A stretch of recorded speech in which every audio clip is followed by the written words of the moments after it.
Assalamu alaikum Kırgız eli. Assalamu alaikum Sadır Rojovic. Men бүгүн Бишкек шаарындагы республикалык соттук эксперттик борборуна келдим да, мекемесине. Бул жерде былтыр 24-жылы 1-октябрда болгон менин баламдын авариясы боюнча экспертиза жүрүп жатканда. Анан встречный чыгып авария болду. Бирок обоюдный деп берип атат экспертизалар. Мен жетекчисине кирдим.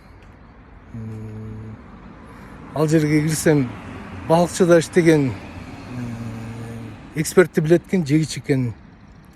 Бирок эч жыйынтык чыгарбайт экен да. Встречка чыгып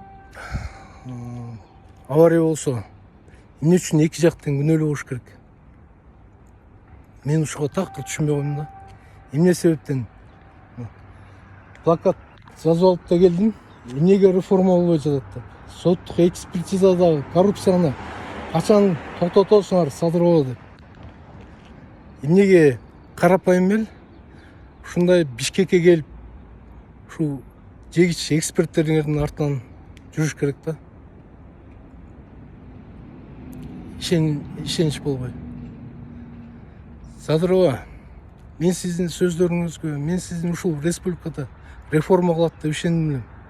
Бирок андай болбой жатат да. Сиз айткан башка, бул жерде жегичтердики башка болуп атат. Канча жүрөм да ушундай эме болуп. Мейли жегичтериңер, жегич ушул жакта иштеген экспертиңер ошол эмени обоюдный деп чыгара берсин. Бирок мен сизден чыгым келтирген ошол авариядан чыгым болгон 250-300 миңди мен сизден акыретте алам. Менин ошол эле эмем калды. Башка эч уже мындай айтып бере албай койдум. Фейсбукка чыгам, ушундай жегиштер болот моякта деп. Жок, антпейт. Аны караган эч ким жок.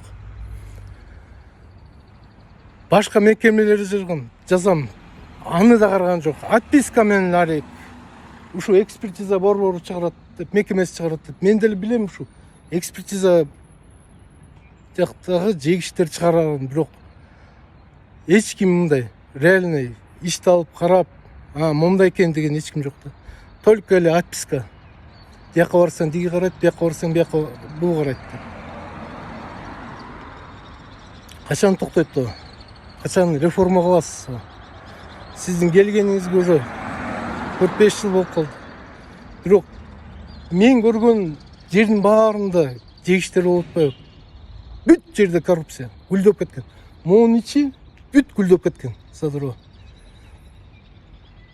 Бияк четинен чыгарып көткөтөп айдап алмаштырыш керек болчу.